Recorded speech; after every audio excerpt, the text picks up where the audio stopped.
If the US are genuinely interested in protecting Taiwan, why is it representatives of the defense industry that get sent over there? Would they make any money out of potentially causing World War III with China? Hello there, you 6.4 million wonders. Thanks for joining us on this voyage to truth and freedom, awakening and cultivating the light deep within us in order to overcome the darkness apparently without, enabling us to confront the systems of corruption that surround us on all sides. A bombastic broadcast media that wants us forever on the edge of war, living amidst continual fear. Turn on the notification bell right now to ensure you get this content that we make every single day, because every single day there's more of this stuff to get through. Right now, the American defense industry, aka the military-industrial complex, are sending representatives of Raytheon, Lockheed Martin, etc. to Taiwan in order to help them. What kind of help? Missiles and stuff? Is this help got strings attached? You bet it's got strings. Green dollar bill strings. Tendrils made of money attaching you to the US economy. Are the US a kind of benign force going around the world helping people that are being picked on by bully nations? Or are they agitators continually creating new conflict in order to feed the insatiable beast that is the military-industrial complex? Let's have a look at this story while we answer the question, Taiwan, Ukraine too? Are you ready for another Ukraine? I mean, are we still in Ukraine? Around 25 US defense contractors plan to send representatives to Taiwan next month, marking the first time the arms industry will send a delegation to the island since 2019. Not that long ago. The planned arms industry trip to Taiwan comes as the US is looking to ramp up arms sales and general military cooperation with Taiwan, which will further exacerbate tensions with Beijing. This is the problem with their economic model. It needs to continually escalate and grow. Whether it's energy companies or now the military-industrial machine, it requires limitless growth. Growth in this instance means people always buying weapons. That's, I think, just a really simple analysis of what's happening, which means you have to create the conditions in which people will buy weapons, and people don't buy weapons if there are treaties and peace deals and armistices and a general sense of goodwill to all mankind, individual personal awakening, good community relationship. People don't buy weapons under those circumstances. So these visits, do you imagine that what it is, oh shit, right, is there anyone at all we can help? Yeah, Taiwan, they're under all sorts of pressure. Should we get over there and just see if, I don't know, maybe they want some arms? Or do you think it's, we've got this business model, this is what's happening in the next quarter, this is what's likely to happen when eventually the Russia-Ukraine situation peters out? Why don't we get this lined up so we can tell our shareholders, you know how the world works, don't you? This is how the world works. The delegation plans to meet with Taiwanese President Tsai Ing-wen, who recently provoked major Chinese military drills by meeting with US House Speaker Kevin McCarthy in California. Let's have a look. It's a decades-long battle for sovereignty from China. That's the situation. A decades-long struggle for sovereignty from China. That's what we're being told. I don't know if there's more complexity to the relationship between Taiwan and former European colonial powers like Spain and Portugal. I don't know if Taiwan has formerly been colonized by Japan, a historic enemy of China. I don't know if China have strategically had to occupy Taiwan in the past to prevent colonial and imperial powers impeding on their territory. What I will tell you is that the US literally have China surrounded by military bases. So if China do feel insecure and threatened, you could argue there is some legitimacy to that, in the same way that you could say that NATO expansion provoked Russia. Without saying that Russia's war is not criminal, you can still say Russia's actions in Ukraine are criminal, the deaths are unnecessary, Putin is a monster. All of that can be true, while simultaneously saying, hey, hang on a minute, America appear to have been, through NATO expansion, agitating for that conflict. Are they doing that now? And try and remember this. Try and remember this for in 2 years' time or 3 years' time when you hear Chinese forces were flying planes over neutral waters were bombed. We found that they'll start doing that stuff. The media, you've seen again and again, won't inquire, interrogate, or legitimately question the intentions of the government. They'll just say what they want them to say. You saw that with this whistleblower lad, Buddy Texera. Should this have happened? How can we stop it happen again? Why did it happen? Not once did they say, hold on a minute, are there US troops actually fighting Russia? You said there weren't. Do you not really believe that it's possible that Ukraine are ever going to regain this territory? Is there no hope for a peace deal in 2023? All stuff that's being denied and not discussed was revealed. Those revelations are never discussed because what the media do, as you will see in this story, is they convey to you the preferred narrative of the powerful, not a counter narrative, which surely should be at least part of their job. Let me know in the comments in the chat if you agree. And today, the Taiwanese president held her highest level meeting with a powerful ally. the United States. It's the first time a meeting like this takes place on U.S. soil since 1979. This comes as tensions in the Taiwan Strait continue to escalate. Tensions don't just escalate like eczema or asthma. They are being agitated now, probably through this media campaign, probably through this defense contractor visit, probably by encroachment of bases all around China. China aren't just, oh, right, let's do this shit now. That's what we're told in order to legitimize and justify these actions. Elsewhere, you'll see Biden talking about, we're going to shut down this trade deal, we're going to control this, we're going to introduce these sanctions. It's a sort of a global approach to creating the conditions in which the system can continue to flourish. It's beneficial if there's tensions, it's beneficial if there's wars, beneficial if there's arms sales, beneficial if you have domestic populations terrified of ongoing war. There's no loss for them because they live in a different world to you. And it works to bolster its military readiness amid fears they could face the same fate as Ukraine. This is a bit like Ukraine. It's over there, Ukraine. It's Ukraine of the East. This morning, we look at the worry in Taiwan that China will attack it someday. Why's it got this sort of jazzy little bass line? Got news for you guys. World War III is coming. You thought it was bad to provoke Russia in a secret proxy war? Well, if the conflict with Russia was Infinity Wars, then this is Endgame. You're gonna love this unnecessary movie war that we're creating for you right now. A U.S. warship yesterday sailed through the Taiwan Strait, separating the island from China, a narrow body of water there. And it followed days of Chinese military drills around Taiwan. Here we go. Here's the stories about military drills. Now, there's the warship. Is the warship a provocation or a counter-provocation? If it was a Chinese warship down the Gulf of Mexico or along the side California or whatever, or sailing into Manhattan, oh, well, you know, we were doing drills. What is the legitimacy of this power? Just for a moment, stop and say, wait, what right do the United States have? And it's not United States people, not people in some farm somewhere in Minnesota. It's not people working in a factory in Milwaukee. It's not ordinary Americans they're representing. They don't care about ordinary Americans. You die, you're fodder. You're cannon fodder, you're TV fodder, you're sugar fodder. This is legitimization of an economic exercise in the guise of military interventionism. The U.S. Navy called the voyage a routine movement. That was just a routine movement. We got these routines where routinely we provoke superpowers in order to create tension so the military-industrial complex, who we give 50% of the Pentagon budget to, not that you'd know from an audit because we've not completed the last 5, and then we can routinely have an unnecessary war where, like, Taiwanese people will die, so everyone's a winner. What about Taiwan? Oh, no, they lose. Like Ukraine. That's a lot of information to consume. Don't you sometimes wish you could take a shower to get some of that information off you? Digitally, you can, with Incogni. To tell you a little bit more about that, here's other me.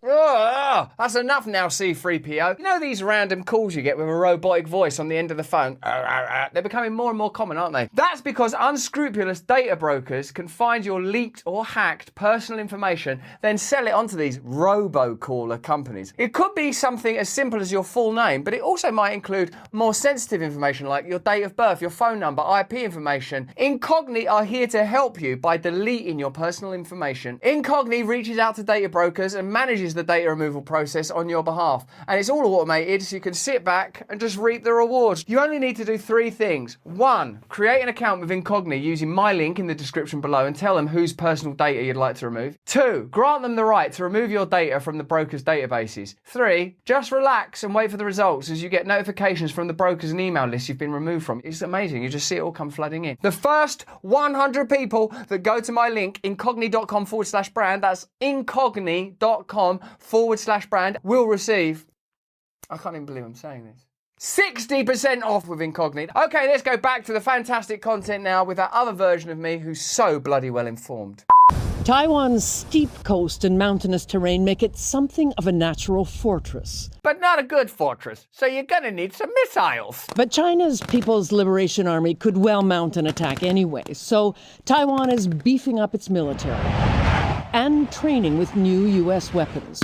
this is the news. They're telling you what they're doing. We're selling them weapons. We're training their troops like we did in Ukraine just prior to this conflict. It's difficult to say whether or not China are worse than US imperialism. You know, there's the Uyghur people being tyrannized and oppressed and genocided. There's all sorts of terrible stuff in Chinese history. This is the story of empire. This is the story of power. That really isn't the question. The question is there a good reason for the United States to get involved in exacerbating these tensions? Is it the United States business? Do ordinary Americans want to lose their lives? Do they want to use their taxpayer dollars, because this is where this is heading, to pay for military aid? Why should you be paying for missiles in wars in Europe and Asia? The answer is there's no reason, except it makes good sense for the military-industrial complex who have armed America now so that it's, broadly speaking, an impenetrable fortress that spends as much money as the next 9 countries combined on military expenditure. So that's done. So now you have to tout for business elsewhere. Please tell me I'm wrong, because if it's right, it's terrifying. This tropical island, from its ultra-high-tech semiconductor factories Those semiconductors that we need to stop China becoming more and more powerful. to its rural highlands where tea is still picked by hand. And look, they're picking peas with their hands. Adorable. 23 million lives, American leadership, and probably the world's economy all hang in the balance. What, the world's economy? When did that start becoming one of the objectives? That was always the objective. We don't care about these pea-picking motherfuckers one bit. We care about those semiconductors, and we care about that money. And agitating other superpowers into potential conflicts is a new strategy that we're suddenly willing to consider, when in the old days it was just little countries that you had to pretend it was kind of a fair war between some country you'd never heard of before and America. Now we're doing the big ones. China, Russia, proper countries, proper money. Live on CNN. China's army even releasing an animated video of how Taiwanese sites would be targeted in an attack. So here is an animation of how, hypothetically, China would respond if there was agitation. Yeah, that's an animation, just pretend. Here are some actual US military bases that are there already. The United States plays a major strategic role in the Indo-Pacific.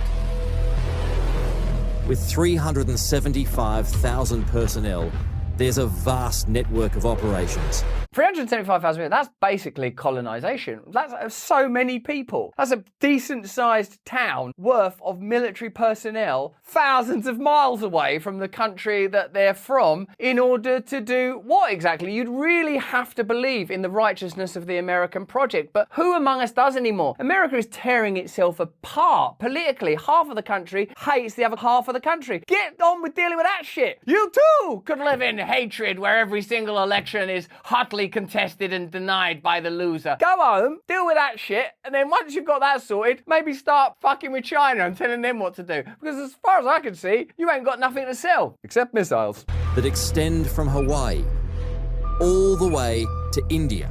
In recent years, the US has been faced with the reality that its apparent singular power is being challenged economically by several countries such as China. To contest these challenges, the US began to rebuild its military force structure through its allies and more of these smaller but no less lethal base structures. For the past 15 years, the US has pushed its allies, including those organised in the North Atlantic Treaty Organisation, to strengthen their military power while increasing its techno-military power and reach by establishing smaller bases across the world and producing new aircraft and ships with greater territorial reach. This military force was then used in a series of provocative actions against those it perceived as threats to its hegemony, with two key countries, China and Russia, facing the sharp edge of the US spear. At the two ends of Eurasia, the US began to provoke Russia through Ukraine and provoke China through Taiwan. These provocations over Ukraine have now resulted in a war that's been ongoing for a year, while the new US bases in the Philippines are part of an escalation against China, using Taiwan as a battleground. In recent years, Taiwan has become a flashpoint for tensions between the United States and China. At the root of this simmering conflict are the countries' diverging perspectives over Taiwan's sovereignty. The Chinese position, known as the One China principle, is firm. Although the mainland and Taiwan have different political systems, they are part of the same country with sovereignty residing in Beijing. Meanwhile, the US position on Taiwan is far less clear. Despite formally adopting the One China policy, the US maintains extensive unofficial relations and military ties with Taiwan. In fact, under the Taiwan Relations Act of 1979, US law requires Washington to provide arms of a defensive character to the island. A defensive character. So there you are. There are essentially two conflicting narratives. China sees Taiwan as part of of China, and I'm sure there are numerous perspectives available on that. And US will use whatever perspective is amenable to the sale of future arms. And watch the flexibility of defensive character altering in the same way as we saw aid become lethal aid, become just have some weapons now, guys. The taxpayers are funding it anyway, so what do we care? Which we saw, of course, in Ukraine, and that's what this writer is suggesting, that this template will be repeated in this escalating conflict. The US justifies its ongoing ties with Taiwan by claiming that they are necessary to uphold the island's democracy and freedom. We've heard this somewhere before. Democracy and freedom are pretty abstract ideas, and if democracy and freedom are indeed the priorities of the United States of America, I've got a country where you can start practicing those principles. It's called America. Go there. Why don't you take over America and do some democracy and freedom there so that people don't feel tyrannized, unequal, broken, disparate, fraught with conflict, despair, emptiness and hollowness in America. That's where you should focus your energy and effort. And the reason they're not, it's not because there is no problem with democracy and freedom there, it's because there's no profit to be gleaned.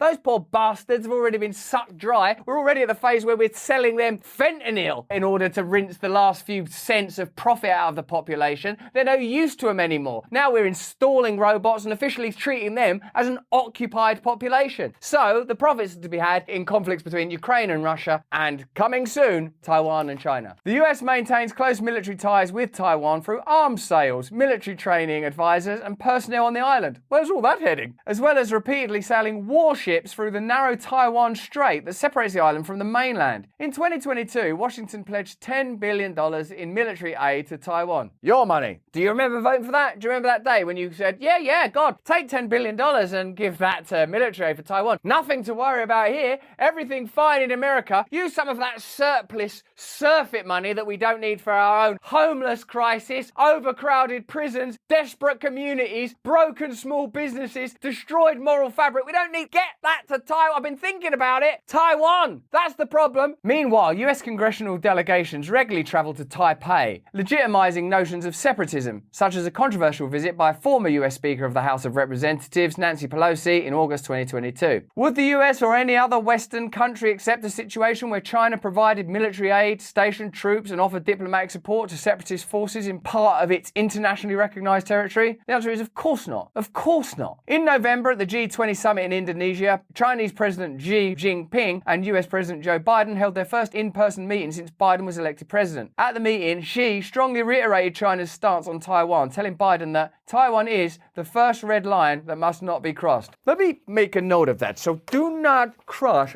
Taiwan. Let me put that next to Ukraine. Got it. That's all good. That's good. Also, beat Big Pharma this year. It is clear from the US's track record that Washington is intent on provoking China and disregarding its red line. In Eastern Europe, a similarly reckless approach, namely the continued expansion of NATO towards Russia's border, led to the outbreak of war in Ukraine. As progressive forces in Taiwan have declared, to maintain peace in the Taiwan Strait and avoid the scourge of war, it's necessary to stop US interference. Good luck with that. So there you have it. You now have some more information with which to form your own opinion. Do you imagine that the 25 defense industry representatives are in Taiwan in order just to help Taiwan for humanitarian reasons? Or do you imagine it somehow relates to the bottom line? Have America built an economy, the success of which is contingent upon ongoing war? And if that is indeed the case, as I and many other people believe, what is the incentive to bring about peace? How are we ever going to break out of these structures of endless agitation, now increasingly with opponents that have the ability to wreak havoc and to seriously oppose the American agenda, unless we, as individuals, start to awaken to the reality that we're living in and start to demand political representation that includes discussions on American foreign policy, on globalism, on veiled imperialism, on a nation that's supposed to represent American people, but in fact significantly represents the military-industrial complex. Remember, a significant portion of your federal taxes, about 50%, ends up going to the military, and 50% of that goes to defense contractors like Raytheon, Lockheed Martin. Meanwhile, actual military personnel, heroes, they are, to the tune of 60% of them, unable to have decent housing, and 25% of them are using food stamps, and 11% of the American homeless population are former veterans. There's some facts and figures to mull over while thinking about what the incentives of the American war machine might be. And if you are American, I'm certainly not attacking you. And if you're the American war machine, I'm not attacking you either, because frankly, I couldn't afford to. But that's just what I think. Let me know what you think in the comments below. Turn on the notification bell. If you enjoyed this video, have a look at either of these. They're both bloody fantastic. But more important than any of that, please stay free.